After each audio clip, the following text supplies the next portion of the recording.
Gusto mo ng loyal, pero ayaw mo naman sa akin. Walang sisihan pagka nakuha ko ng iba.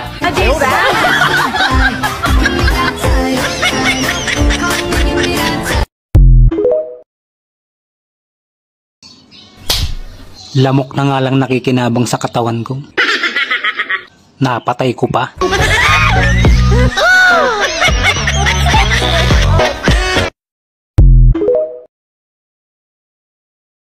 Kung naghihintay ka ng magmamahal sa'yo, sandali naman.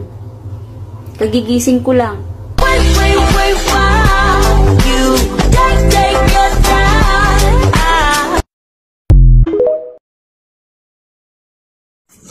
What if kung lahat ng magaganda at gwapo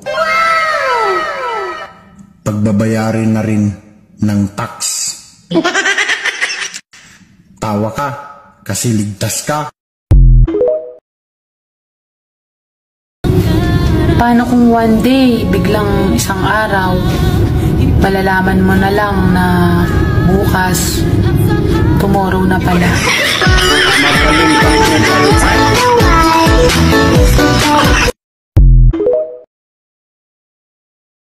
Iba ako magmahal. Wow! Sinasagad ko.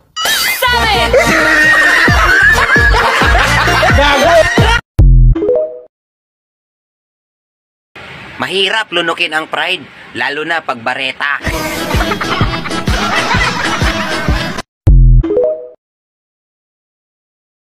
May mga babaeng Korea-Korea ang muka, tapos ang liig Afrika.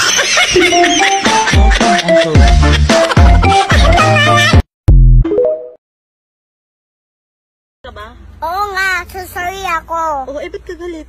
Wala naman ako nagagalit sa'yo eh. Wow, hindi ka galit niyan? Ba't ka galit? Di ba nagsusorry ka na nga sa akin kasi binuhusan mo ako ng tubig? Sorry nga. Ulit-ulit na naman eh. Wow! Ikaw na lang. Ikaw na nga nagsusorry, ikaw pa galit?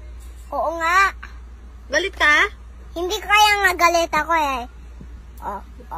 Ay mo ha.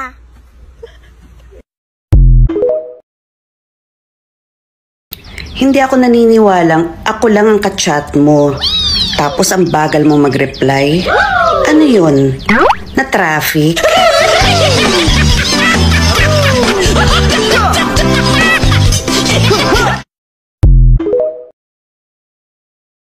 Kung kasalanan ka, ano ka? Kasalanan na hindi pagsisisihan. One thing about me, I'm the baddest alive. Naniniwala ako sa sinasabi ng karamihan na kung sino yung mga taong madalas manlait sa'yo, kung sino yung mga taong madalas manira sa'yo, kung sino yung mga taong galit na galit sa'yo, sila yung mga taong malaki ang inggit sa'yo. Make sense? Palatandaan. Kapag malapad daw ang noo ng mga babae, tsak, may malapad na lupain yan.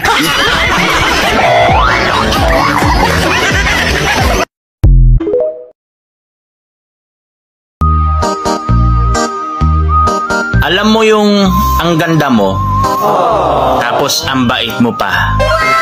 Kaya lang, chismosa ka.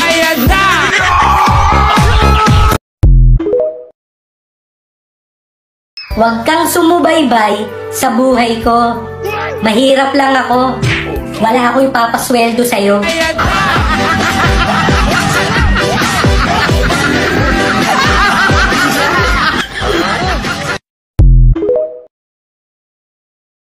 Ano po bang ibig sabihin ng buhay? Simple lang. Kung tigang ka, magpadilig ka.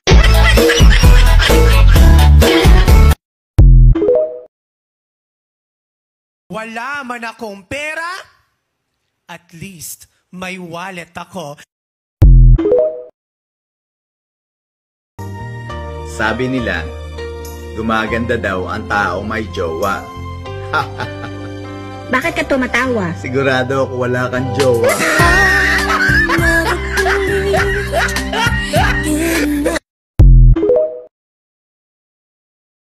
Basta pulis, matulis.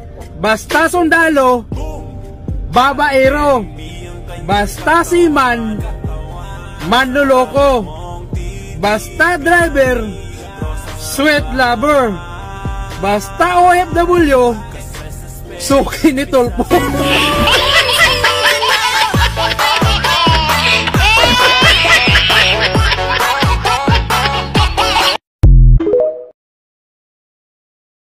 Nung hindi ka pa nag-a-abroad at nasa Pinas ka pa, pag sinabi mong wala kang pera, baliwala lang naman sa iba. Hindi ka pinapansin, minsan nga nilalayuan ka pa. Kahit dumadaan sa harap mo, parang hindi ka kilala. Pero ngayong OFW ka na, nag-iba na ang senaryo. Pag sinabi mong wala kang pera, ginagawa nilang issue. Ikaw ay umabang, makasarili, madamot, na parang obligasyon mo na sa lahat ay mag-abot. Hindi naman lahat ng OFW ay malaki ang sahod. Mahirap bang paniwalaan yon porke kami ay nasa abroad? Dumarating din ang time na walang-wala rin kami talaga. Kaya pasensya na kayo kung pamilya namin ang inuuna.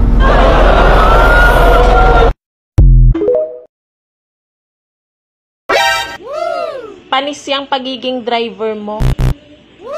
Pag ako nagmaneho at humawak ng kambyo.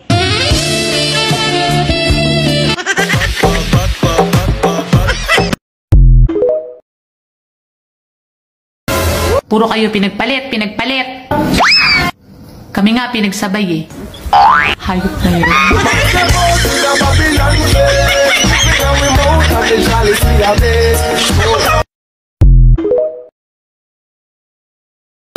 Tinatamad talaga ako. Ikaw ba naman yung kulang ka na nga sa pera? Kulang ka pa sa dilig.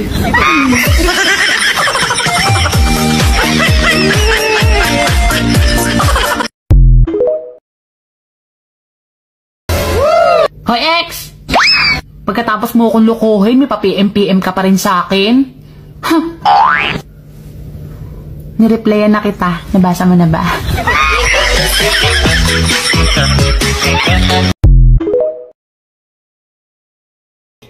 Kawawa naman yung pinautang ko. Bulag na siya ngayon. Kapag nakakasalubong ko, hindi na ako nakikita.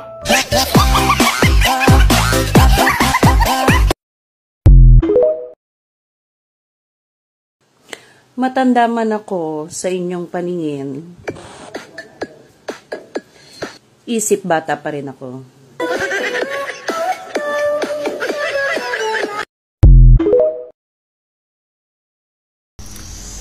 10 mga daliri, tigang ka na ba? Gamitin mo nang makaraos ka.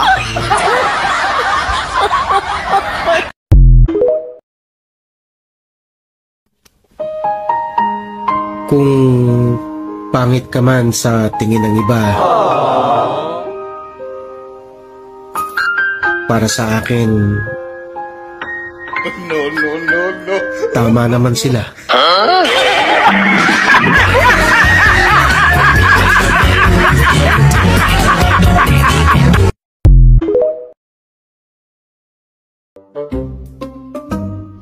Diet daw ako ng diet, hindi naman ako pumapayat. Sila nga, paganda ng paganda. Hindi naman gumaganda.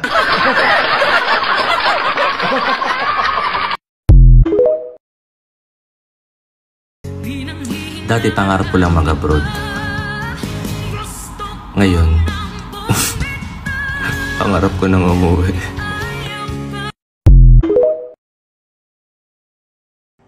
Wala talaga tayo magawa kung pinagchichismisan tayo, Day.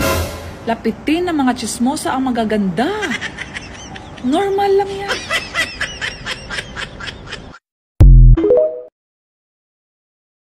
Huy, ex. Alam ko, taken ka na. Pero kung totoo man yung narinig ko na sinaktan ka niya, karma mo yan. Minahal kita, tas lalandi ka sa iba? Buti na sa'yo. Kakapuyat ko, pati mata ko, ikaw na tinitibok.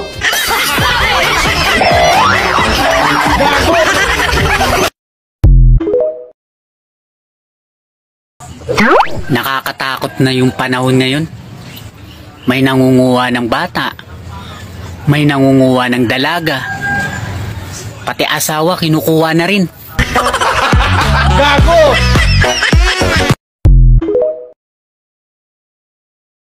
Guys, kagabi na naginip ako. Nag-break na daw kami, iyak ako ng iyak. Kaso nagising na ako. Tawa daw ako ng tawa.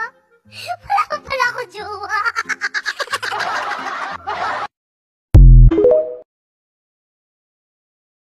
Ang kapal naman ng mukha mo, siraan ako sa iba. Baka pag yung baho mo ang nilabas ko, madepres ka. Dami-dami kong kaibigang peke. Kala mo tunay yung palay.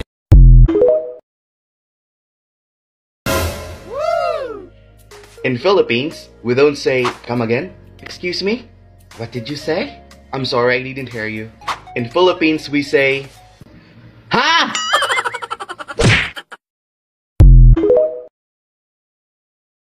Kaya siguro walang nagsasabi na ikaw ang pahinga ko.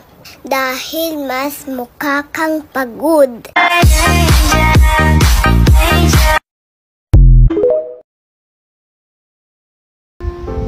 Kung dumating man yung panahon na sa iba ka na nag-good night, sana di ka na magising.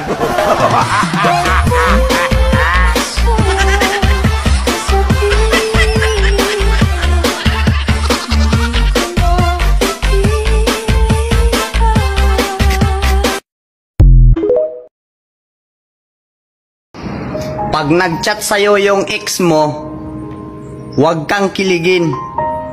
Sinusubukan niya lang yan. Kung tanga ka pa din.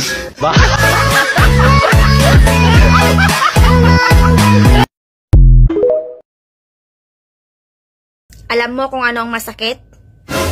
Yung ikaw daw ang mamahalin. Pero sa iba nagpakain.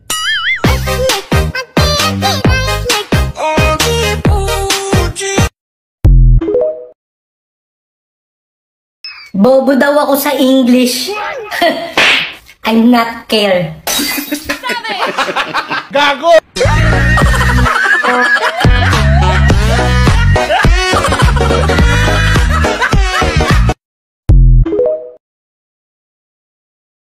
Sa panahon ngayon, bihira ka na lang talaga makakita ng loyal. Kasi, Nasa Middle East na kami.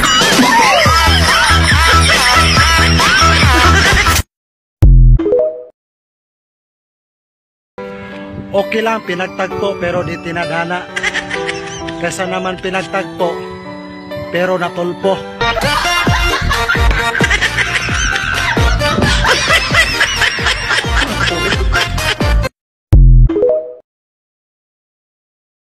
Tama pala yung sinasabi nila.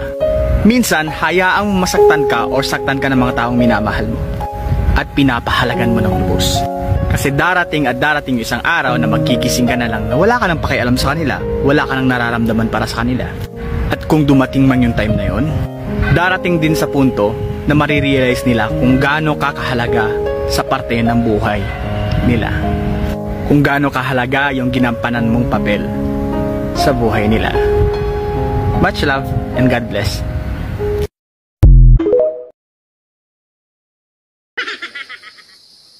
Minsan nga lang sumubo ng hotdog. Wala nang ang itlog. Maliit pa.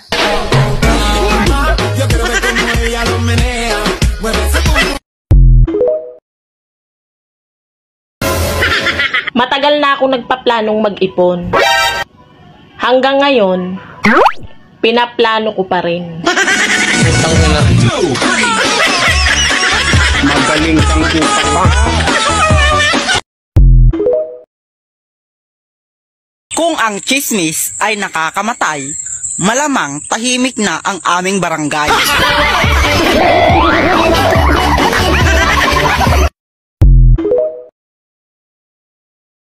Abroad. Masarap pakinggan para sa iba. Sabi nila, kapag nasa abroad ka, masaya at maginhawa. Pero ang totoo niyan, kaakibat nito ang lungkot at pangungulila. May mga panahong gugustuhin mo nalang sumuko, pero nangingibabaw ang tanong na, bakit ka nga ba nandito? Oo, may mga maswerteng nakakaangat sa buhay. Pero aminin nating hindi lahat pinapalad na magkaroon ng magandang buhay. Basta tandaan mo, lahat nagsisimula sa pinakababa bago ka makarating sa itaas. Kapalit ng bawat paghihirap ay ang buhay na pinapangarap. Walang imposible sa taong may tiyaga.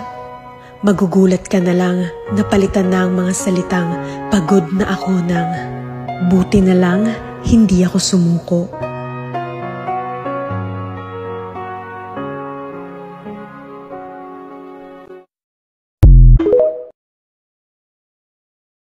Guys, may na-receive akong sulat. Para daw to sa ating mga OFWs. Babasahin ko ah. Dear OFWs, di kami mabubuhay pag kayo ay nawala. Wow.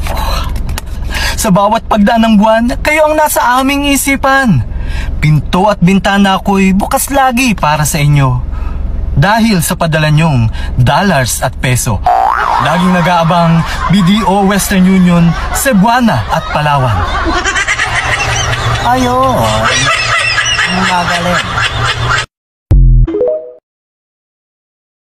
Huwag ka sa akin mangutang. Doon ka sa ex kong humingi. Pindigay ko na lahat doon.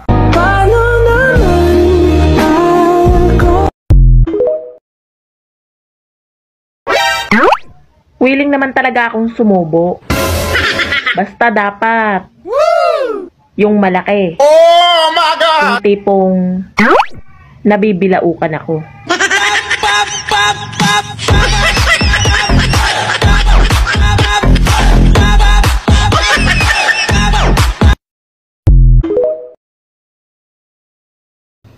Okay lang naman sa amin ang lalaking hindi gwapo. Basta marunong makontento.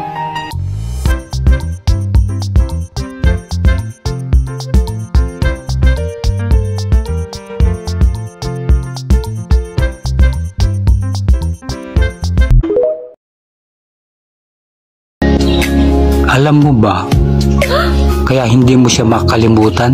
Wow! Kasi marami na siya sayong utang.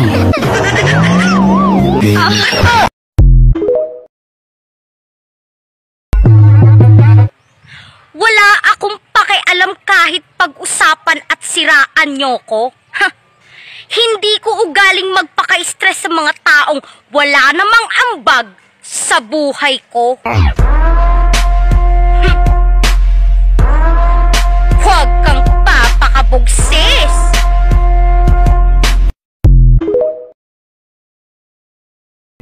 Ang akala nila, kapag nakapagtrabaho ka sa abroad, marami ka ng pera. Yun din ang akala ko noon.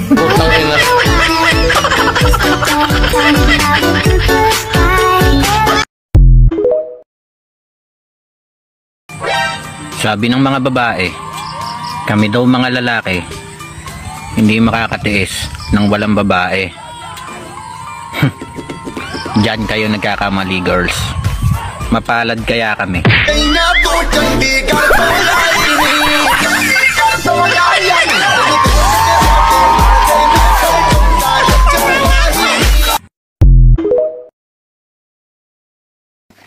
Inis na inis ka sa akin. Teka, hanapin ko lang kung bakit. Wala pala akong pake.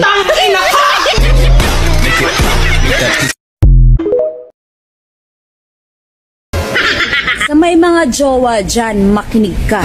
Wow! Oh, ba't ka nakikinig? May jowa ka ba?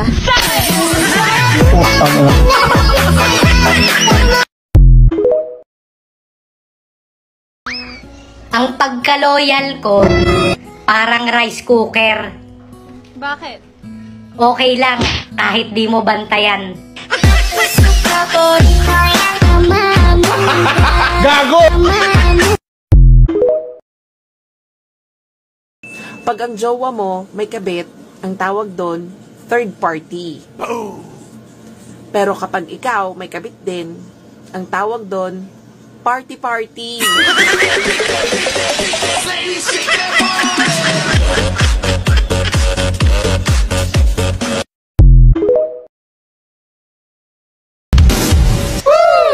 Lagi mong tatandaan, mas maganda pa rin yung nag-aantay kaysa sa nagmamadali.